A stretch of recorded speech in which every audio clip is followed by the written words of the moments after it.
three things that we really took from that video. The first one was their amazing creativity, and if you look at all those drawings of the different monsters, how do you capture that in an app?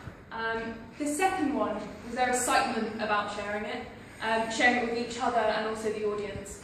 And the third one was we thought the idea of using a house was fantastic as a framework for a game, because it's something that all children are familiar with and it's very structured.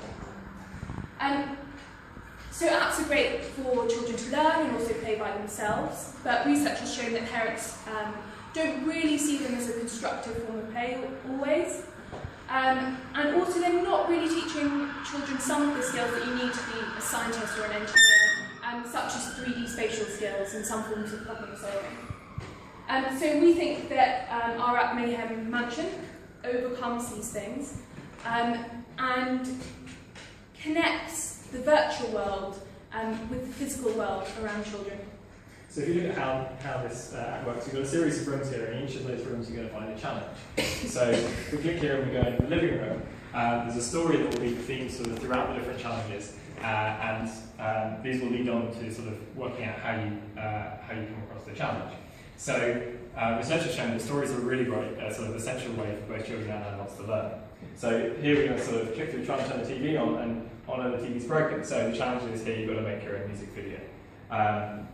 And the question is, so we're going to ask the children, you've got to build your instruments. So this is the sort of the spatial challenge that we're encouraging them to do outside of the app, which is trying to take the problem out here. So in true Blue Peter fashion, we've got some instruments that we made earlier.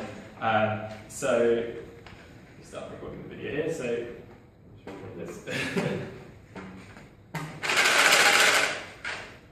So once the children have recorded the video, they can play it back to them. It's also stored in there so they can share it with their friends.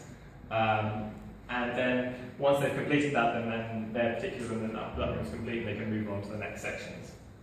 So they go through the house and they collect these stars and you fill up the colours.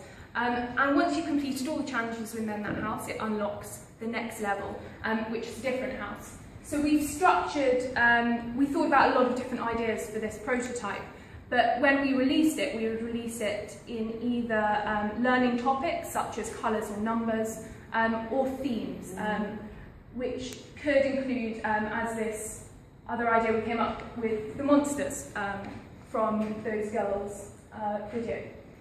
So in this case, you'd take a photo instead of a video.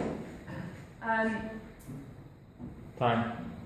So yeah, we think it's a great way of connecting some of the technology that they're using on these apps with the objects around them, which is something we all have to do in everyday life.